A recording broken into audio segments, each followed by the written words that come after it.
Hi everyone, welcome to our channel Konaseema రుచులు. ఈరోజు మన వీడియోలో నిమ్మకాయ ఊరగాయ చూపిస్తున్నానండి. చాలా రుచిగా ఉంటుంది, చాలా సింపుల్గా చేసుకోవచ్చు. ముఖ్యంగా ఇది ఆరోగ్యానికి చాలా మంచిది. ఒక్కొక్కరు ఒక్కొక్కలా చేస్తూ ఉంటారు కదండి. మేము ఎలా చేస్తామో చూపిస్తాను. ఇలా కొలతలతో చేసి చూడండి ఫ్రెండ్స్, అన్నీ సమానంగా సరిపోతాయి. మొదటిసారి చేసినా కూడా బాగా వస్తుంది. నిమ్మకాయ ఊరగాయకి నిమ్మకాయలు 50 కాయలు తీసుకున్నానండి. ఇలా పసుపు రంగులో ఉన్న కాయలు, గట్టిగా ఉన్న కాయలు తీసుకోవాలి. పచ్చగా ఉన్నవి, మెత్తగా ఉన్నవి తీసుకోకూడదు. పచ్చరంగు కాయలు తీసుకుంటే నిమ్మకాయ ఊరగాయ అంత రుచి ఉండదు, కొంచెం చేదుగా ఉన్నట్టు ఉంటుంది. నిమ్మకాయల్ని బాగా కడిగి ఏదైనా క్లాత్తో తుడిచి ఎండలో 1 గంట పాటైనా ఆరనివ్వాలండి. ఒకవేళ ఎండ లేదు అనుకుంటే ఫ్యాన్ గాలి కింద అయినా ఆరబెట్టుకోవచ్చు. 50 కాయలు తీసుకున్నాను కదండి. 50 కాయల్లో 25 కాయలు ఇలా ముక్కలుగా కట్ చేసుకోవాలి. మిగతా 25 కాయలు రసం తీసుకోవాలి. ఎన్ని కాయలైనా తీసుకోండి, అందులో సగం కాయలు ముక్కలు కట్ చేసుకొని మిగతా సగం రసం తీసుకోవాలి. లేదంటే మనకి ఊట చాలక ఊరగాయ అంతా గట్టిగా ఉన్నట్టు ఉంటుంది. అలాగే నిమ్మకాయ ఊరగాయకి ఎప్పుడైనా సరే నిమ్మకాయని అడ్డంగా కట్ చేయకూడదండి. మామూలుగా మనం నిమ్మకాయ అడ్డంగా కట్ చేసుకొని రసం తీసుకుంటాం కదా, కానీ ఊరగాయకి నిలువుగా కట్ చేసి 4 చీలికల్లా చేసి ఇలా ముక్కలుగా కట్ చేసుకోవాలి. అంటే ఒక నిమ్మకాయకి 8 చెక్కలు అవుతాయండి. ఈ విధంగా కట్ చేసుకొని గింజలు తీసుకోవాలి. ఇలా కట్ చేసుకొని గింజలు తీసుకోవడం ఈజీగా ఉంటుంది. చూడండి, 25 కాయలు ఇలా కట్ చేసుకున్నాం కదా. మిగతా 25 కాయలు ఇప్పుడు రసం తీసుకోవాలి. మీరు 10 కాయలు తీసుకున్నారనుకోండి, 10 కాయల్లో 5 కాయలు కట్ చేసుకోవాలి, 5 కాయలు రసం తీసుకోవాలి. ఇప్పుడు నిమ్మకాయల్ని రసం తీసుకుందాం. కొంతమంది ఈ ఊరగాయకి నిమ్మకాయని 4 ముక్కల్లాగానే కట్ చేసుకుంటారండి. నిలువుగా 4 కట్ చేసాం కదా, అలా ఉంచేస్తారు. కానీ అంత పెద్ద ముక్కల కంటే ఇలా చిన్న ముక్కలు అయితేనే బాగుంటుంది. చూడండి, ఈ రసం అంతా ఇలా తీసుకున్నాం కదా. ఇప్పుడు ఇది ఊరబెట్టుకోవాలి. ఎక్కువగా నిమ్మకాయ ఊరగాయకి కొలత ఉండదండి. ఉప్పు, కారం, ఉజ్జాయింపు వేసేస్తారు. 50 కాయలు అనుకోండి, అరసాలు ఉప్పు, సాలు ఉప్పు పడుతుందని చూసి వేసుకుంటారు. అంతగా తక్కువైతే తర్వాత చూసి కలుపుకుంటారు. కానీ 50 కాయలైనా ఒక కాయ చిన్నగా ఉంటుంది, ఒక కాయ పెద్దగా ఉంటుంది. కాబట్టి నేను ఇలా గ్లాస్ కొలతలతో చూపిస్తున్నాను. ఏదైనా ఒక గ్లాస్ కానీ గిన్నె కానీ తీసుకొని ఈ విధంగా కొలుచుకోవాలి. గ్లాస్ నిండుగా తీసుకోవాలండి. నాకు ఈ గ్లాస్తో 25 కాయలకి 3 గ్లాసుల ముక్కలైనవి.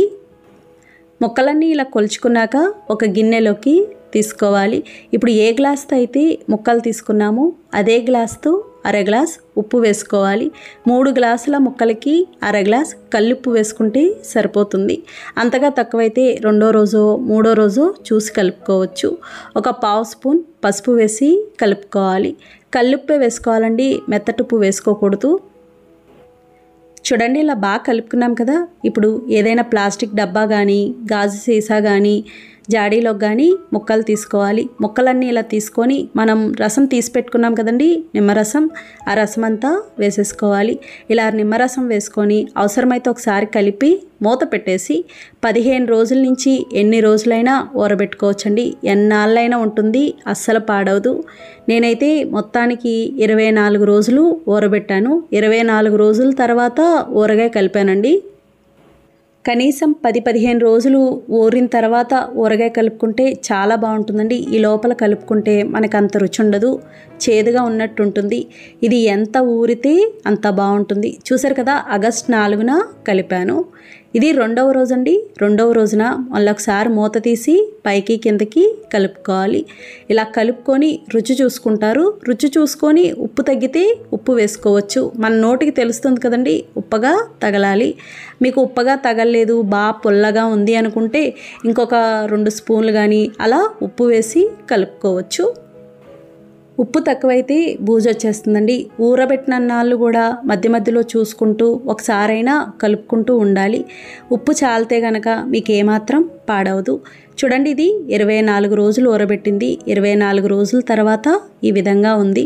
ఇది కొంచెం చిక్కగా ముక్క మెత్తబడినట్టు అవుతుంది. ఎప్పుడైనా నిమ్మకాయలు ఎక్కువగా ఉన్నాయనుకోండి, ఇలా ఉప్పులో పోసి ఊరబెట్టి ఉంచుకోవచ్చు. ఎప్పుడు కావాలో అప్పుడు పచ్చడి చేసుకొని తాలింపు పెట్టుకోవచ్చు. ఇలా ఊరబెట్టింది ఎన్ని నెలలైనా ఉంటుందండి, అస్సలు పాడవదు. బయటే పెట్టుకోవచ్చు, ఫ్రిడ్జ్లో కూడా పెట్టుకోక్కర్లేదు. ఎండలో పెట్టలేదు కదా పాడవుతుందేమో అనుకోవచ్చు, అస్సలు పాడవదండి. మేమైతే ఎండలో పెట్టమండి, ఇలానే చేస్తాము. చూడండి, మళ్ళీ ఆగస్టు 28న ఊరగాయ కలుపుతున్నాను. ఇప్పుడు మెంతిపిండి ఆవపిండి చూద్దాము. స్టవ్ ఆన్ చేసి ప్యాన్ పెట్టి 50 నిమ్మకాయలకి 2 స్పూన్ల మెంతులు, 3 స్పూన్ల ఆవాలు వేసుకోవాలి. లో ఫ్లేమ్లో దోరగా వేయించుకోవాలండి. వేగేంత వరకు కూడా కలుపుతూ ఉండాలండి, సమానంగా వేగుతాయి. మాడకూడదు, మాడిని అంటే మాడు వాసన వచ్చినట్టు ఉంటుంది. చూడండి, ఇలా వేగినాయి కదా, ఇలా వేగితే సరిపోతుంది. ఇప్పుడు స్టవ్ ఆఫ్ చేసుకొని మిక్సీ జార్లోకి తీసుకోవాలి, బాగా చల్లారాలి. అన్ని ఊరగాయల్లాగా నిమ్మకాయకి మెంతిపిండి ఆవపిండి కూడా ఎక్కువ పట్టదు, ఎక్కువ వేసుకున్నా చేదొచ్చినట్టు ఉంటుంది. ఇవి ఇలా బాగా చల్లారాక మెత్తగా మిక్సీ పట్టుకోవాలి. మెంతిపిండి ఆవపిండి తయారైంది. ఈ విధంగా మెత్తగా ఉండాలండి. ఒకవేళ తక్కువ మొత్తంలో ఉన్నప్పుడు సరిగ్గా నలగదు కదా, అలాంటప్పుడు జల్లించి వేసుకోవచ్చు. ఇప్పుడు ఊరగాయ కలుపుకుందాం. నేను 3 మ్యాంగో కారం తీసుకున్నానండి. మీకు నచ్చినది అందుబాటులో ఉన్నది ఊరగాయ కారం ఏదైనా తీసుకోవచ్చు. కూర కారం వేసుకోకూడదు. 3 గ్లాసుల ముక్కలకి 1/2 గ్లాసు ఉప్పు వేసాం కదా, 1/2 గ్లాసు ఉప్పుకి 1 గ్లాస్ కారం కరెక్ట్గా సరిపోతుంది. ఇది బాగా పులుపు కాబట్టి ఉప్పు కారం కాస్త ఎక్కువే పడుతుందండి. అలాగే మనం మిక్సీ పట్టుకున్న ఆవపిండి మెంతిపిండి వేసి ఇలా బాగా కలుపుకోవాలి.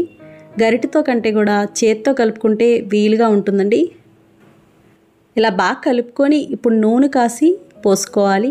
మళ్ళీ స్టవ్ ఆన్ చేసి ప్యాన్ పెట్టి ఏ గ్లాస్తో అయితే కారం తీసుకున్నామో అదే గ్లాస్తో 1 గ్లాస్ వేరుశనగ నూనె వేసుకోవాలి. వేరుశనగ నూనె కానీ పప్పు నూనె కానీ ఏదైనా వేసుకోవచ్చు. నూనె బాగా వేడవ్వాలి. నేను వేరుశనగ నూనె తీసుకున్నానండి. చూడండి, ఇది ఇలా బాగా వేడైంది కదా, మరిగినట్టు అవుతుంది కదా, ఆ విధంగా ఉండాలి. అలా వేడయ్యాక స్టవ్ ఆఫ్ చేసి 1/2 స్పూన్ ఇంగువ వేసి కలుపుకోవాలి. ఇంకా ఏ పోపు అవసరం ఉండదండి, ఇంగువ మాత్రమే వేస్తారు. ఇప్పుడు ఇది బాగా చల్లారాలి. ఇది బాగా చల్లారిందండి. ఇప్పుడు మనం ముందుగా కలుపుకున్న ఊరగాయలో వేసి కలుపుకోవాలి.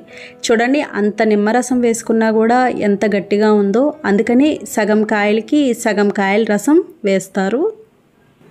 కానీ చాలా చాలా బాగుంటుందండి. ఆ ఇంగు వాసనతో గుమగుమలాడిపోతుంది. ఇలా కలిపినది కూడా 2 రోజుల తర్వాత తింటే ఇంకా బాగుంటుంది. అలాగే ఇలా కలిపిన ఊరగాయ 1 నెల రోజులు మాత్రమే ఉంటుందండి, ఎక్కువ రోజులు ఉండదు. అందుకే ఫ్రిడ్జ్లో పెట్టుకుంటారు. ఊరబెట్టిన ముక్కలు ఎన్నాళ్ళైనా ఉంటాయి, కానీ ఇలా పచ్చడి కలిపిన తర్వాత ఎక్కువ రోజులు నిల్వ ఉండదు, 1 నెల రోజులు ఉంటుంది. ఇలా బాగా కలుపుకొని ఏదైనా జాడీలోకి కానీ గాజు సీసాలోకి కానీ తీసుకోవాలి. ఫ్రిడ్జ్లో అయినా పెట్టేసుకోవచ్చండి. ఫ్రిడ్జ్లో అయితే ఇంకెన్నాళ్ళైనా ఉంటుంది, అస్సలు పాడవదు. అన్నంలో తినేటప్పుడు కాస్త నెయ్యి చుక్క వేసుకొని తింటే చాలా బాగుంటుందండి. అలాగే పెరుగన్నంలో నంచుకోవడానికి కూడా చాలా బాగుంటుంది. కరివేపాకు నిలవ పచ్చడి చూపిస్తున్నానండి. చాలా రుచిగా ఉంటుంది, చాలా సింపుల్గా చేసుకోవచ్చు. ఒక్కసారి ఈ కొలతలతో ఈ విధంగా చేసి చూడండి. మొదటిసారి చేసేవాళ్ళు కూడా ఈజీగా చేసుకోవచ్చు, చాలా బాగా వస్తుంది. ఇది అన్నంతో పాటు టిఫిన్స్లో కూడా తినచ్చు. కరివేపాకు నిలవ పచ్చడికి కరివేపాకుని పగ కడిగి పూర్తిగా తడి ఆరేంత వరకు ఏదైనా క్లాత్ పైన ఆరబెట్టుకోవాలి. ఇలా పల్చగా ఆరబెట్టుకోవాలండి. అలాగే ఫ్యాన్ గాల్లో ఆరబెట్టుకుంటే సరిపోతుంది, ఎండలో పెట్టకూడదు. ఇప్పుడు కరివేపాకు కొలుచుకోవడానికి ఏదైనా ఇలా కప్పు తీసుకొని ఈ విధంగా కొలుచుకోవాలి. ఇలా నొక్కు పెట్టి తీసుకోవాలండి, మనకి ఆకు ఎక్కువ పట్టదు కాబట్టి. నాకు ఈ కప్పుతో 5 కప్పుల కరివేపాకు అయింది. గ్రాముల్లో చూసుకుంటే 100 గ్రాముల కరివేపాకు. ఇప్పుడు మనం ఇదే కప్పుతో అన్నీ తీసుకుంటే సమానంగా సరిపోతాయి. అలాగే కొన్ని నీళ్లు మరిగించి ఉంచుకోవాలి. చూడండి, ఇలా బాగా మరగాలి. 5 కప్పుల కరివేపాకుకి అదే కప్పుతో 1/2 కప్పు చింతపండు తీసుకోవాలి. పులుపు కరెక్ట్గా సరిపోతుంది. గ్రాముల్లో చూసుకుంటే ఇది 50 గ్రాముల చింతపండు. ఇందులో గింజలు పీచు ఏమన్నా ఉంటే తీసేసుకోవాలి. మనం మరిగించుకున్న నీళ్ళు ఉన్నాయి కదండి, ఆ నీళ్లు పోసి చింతపండు నానబెట్టుకోవాలి. ఇది నానే లోపల మెంతిపిండి, ఆవపిండి, పోపు పెట్టుకోవడం ఇవన్నీ చూద్దాము. స్టవ్ ఆన్ చేసి ప్యాన్ పెట్టి 1 స్పూన్ మెంతులు, 3 స్పూన్ల ఆవాలు, 1 స్పూన్ ధనియాలు వేసి లో ఫ్లేమ్లో దోరగా వేయించుకోవాలి. కరివేపాకు పచ్చడికి ధనియాలు వేయడం వల్ల చాలా బాగుంటుంది. ఇలా కలుపుతూ ఉండాలండి, సమానంగా వేగుతాయి. చూడండి ఇలా బాగా వేగినాయి కదా, ఈ రంగు రావాలి, ఇలా వస్తే సరిపోతుంది. ఇప్పుడు ఇవి మిక్సీ జార్లోకి తీసుకోవాలి, బాగా చల్లారాలి. ఇవి బాగా చల్లారనియండి. ఇప్పుడు మెత్తగా మిక్సీ పట్టుకోవాలి. చూడండి ఇలా మిక్సీ పట్టుకున్నాం కదా, ఈ విధంగా ఉండాలి. మెంతి పిండి, ఆవు పిండి తయారైంది. ఇప్పుడు పోపు చూద్దాము. ఇది చల్లారడానికి టైం పడుతుంది కాబట్టి ముందు పోపు పెట్టేసుకుంటే సరిపోతుంది.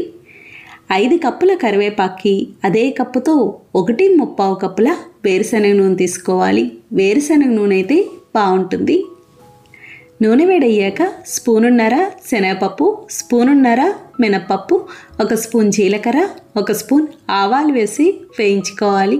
ఒకవేళ మీకు పచ్చిశనగపప్పు వద్దు అనుకుంటే మానేయచ్చు, మిగతాయి వేసుకోవచ్చు. చూడండి ఇలా సగం పైన వేగినాయి కదా, సగం పైన వేగాక కచ్చాబచ్చాగా దంచిన వెల్లుల్లి రేకలు వేసి వేయించుకోవాలి.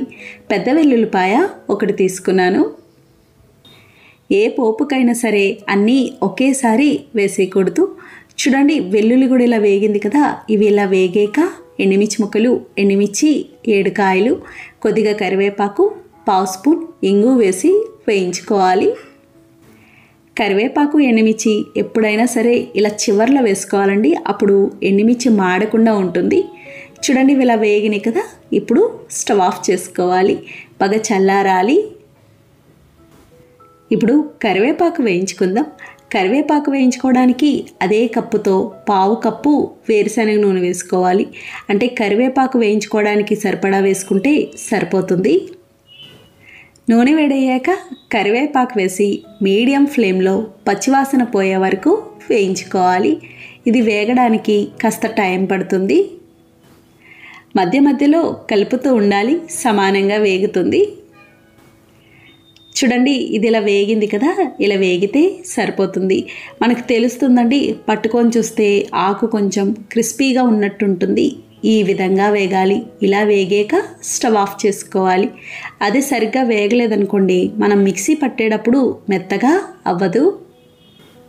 ఇప్పుడు ఇది గిన్నెలోకి తీసుకోవాలి.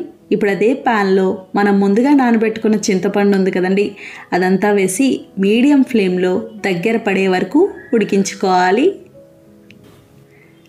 చూడండి ఇది ఇలా బాగా ఉడికింది కదా, ఈ విధంగా ఉండాలి. ఇలా దగ్గర పడితే సరిపోతుంది. ఇప్పుడు స్టవ్ ఆఫ్ చేసుకోవాలి, బాగా చల్లారాలి. ఇవి ఏవి కూడా వేడిగా ఉండకూడదు, నిలవ పచ్చడి కాబట్టి. చూడండి మనం ముందుగా వేయించుకున్న కరివేపాకు, చింతపండు, పోపు మొత్తం చల్లారని. ఇప్పుడు పచ్చడి చేసుకుందాం. ముందుగా మిక్సీ జార్లో మనం వేయించుకున్న కరివేపాకు వేసి మెత్తగా మిక్సీ పట్టుకోవాలి. మధ్య మధ్యలో ఆపుతూ స్పూన్తో కలుపుతూ మిక్సీ పట్టుకుంటే మెత్తగా నలుగుతుంది. ఇది ఇలా మిక్సీ పట్టుకున్నాక ఉడికించుకున్న చింతపండు కూడా వేసి మిక్సీ పట్టుకోవాలి. ఇలా ఒకదాని తర్వాత ఒకటి వేసుకోవాలండి, అన్నీ ఒకేసారి వేయకూడదు. చూడండి ఇది కూడా ఇలా మిక్సీ పట్టుకున్నాం కదా, ఇప్పుడు ఇందులో మనం ముందుగా మిక్సీ పట్టుకున్న మెంతిపిండి, ఆవపిండి, అలాగే కారం 5 కప్పుల కరివేపాకి అదే కప్పుతో 1 కప్పు కారం వేసుకోవాలి. ఇది 100 గ్రాముల కారం. నేను 3 మ్యాంగో కారం తీసుకున్నానండి, మీకు నచ్చినది ఊరగాయ కారం ఏదైనా తీసుకోవచ్చు. 1/2 కప్పు ఉప్పు, 15 గ్రాముల ఉప్పు, 1/4 స్పూన్ పసుపు వేసుకోవాలి. అలాగే మనం నీళ్లు మరిగించి ఉంచుకున్నాం కదండి, ఆ నీళ్లు పోసి మెత్తగా మిక్సీ పట్టుకోవాలి. ఈ పచ్చడికి ఖచ్చితంగా నీళ్లు వేసుకోవాలి. నీళ్లు చూసి వేసుకోవాలండి, ఒకేసారి ఎక్కువ వేసుకోకూడదు. అలాగే మరిగించిన నీళ్ళే కాబట్టి ఊరగాయ పాడవుతుందేమో అన్న భయం అవసరం ఉండదు. ఇది మిక్సీ పట్టేటప్పుడు సరిగ్గా కలవదండి, మీరు స్పూన్తో కలుపుతూ మిక్సీ పట్టుకుంటే మొత్తం బాగా కలుస్తుంది. చూడండి ఇది ఇలా మిక్సీ పట్టుకున్నాం కదా, ఇలా ఉండాలి. ఇలా మెత్తగా ఉంటే సరిపోతుంది. ఇప్పుడు ఇది మనం ముందుగా పెట్టుకున్న తాలింపులో వేసి కలుపుకోవాలి. మనకి కరివేపాకు సీజన్తో సంబంధం లేకుండా ఎప్పుడు అందుబాటులో ఉంటుంది కాబట్టి ఎప్పుడు కావాలో అప్పటికప్పుడు సింపుల్గా ఇలా చేసుకోవచ్చు. మనకి ఇది 2 నెలల వరకు ఉంటుందండి, అస్సలు పాడవదు. అన్నంతో పాటు టిఫిన్స్లో కూడా తినచ్చు. ఇడ్లీ పిండి రొట్టి, మినప రొట్టి ఇలా వేసుకుంటాం కదండి, వాటిలో కూడా బాగుంటుంది. చూడండి, ఇది ఇలా బాగా కలుపుకున్నాం కదా, ఇంకా అవ్వలేదు. దీంట్లో కొంచెం బెల్లం పాకం కూడా వేసుకోవాలి, టేస్ట్ చాలా బాగుంటుంది. 5 కప్పుల కరివేపాకుకి అదే కప్పుతో 1/2 కప్పు బెల్లం, కొద్దిగా నీళ్లు పోసి కలుపుకోవాలి. బెల్లం కరిగి ఒకసారి మరిగితే సరిపోతుంది.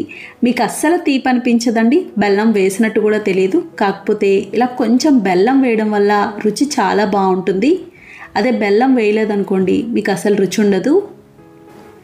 తీపి ఇష్టపడే వాళ్ళైతే అరకప్పు బెల్లం కానీ 1 కప్పు బెల్లం కానీ వేసుకోవచ్చు. చూడండి, బెల్లం కరిగి ఇలా ఒక్కసారి మరిగితే సరిపోతుంది. ఇప్పుడు స్టవ్ ఆఫ్ చేసుకొని బెల్లం పాకం ఇలా వేడిగా ఉండగానే మనం ముందుగా కలుపుకున్న పచ్చళ్ళలో వేసి కలుపుకోవాలి. ఇంతేనండి, కరివేపాకు నిలవ పచ్చడి తయారైంది. చాలా చాలా బాగుంటుంది, కమ్మగా ఉంటుంది. తినే కొద్దీ తినాలి అనిపించేంత. ఫ్రిడ్జ్లో కూడా పెట్టాల్సిన అవసరం ఉండదండి. బయట 2 నెలల వరకు ఉంటుంది. అదే ఫ్రిడ్జ్లో పెట్టుకున్నారనుకోండి 5-6 నెలల వరకు ఇంతే ఫ్రెష్గా ఉంటుంది, అస్సలు పాడవదు. చూసారు కదా ఫ్రెండ్స్, చాలా సులభంగా తయారు చేసుకున్నాం. నచ్చిందండి వీడియో? మీకు నచ్చితే లైక్ చేయండి, షేర్ చేయండి, కామెంట్ చేయండి. Thank you for watching.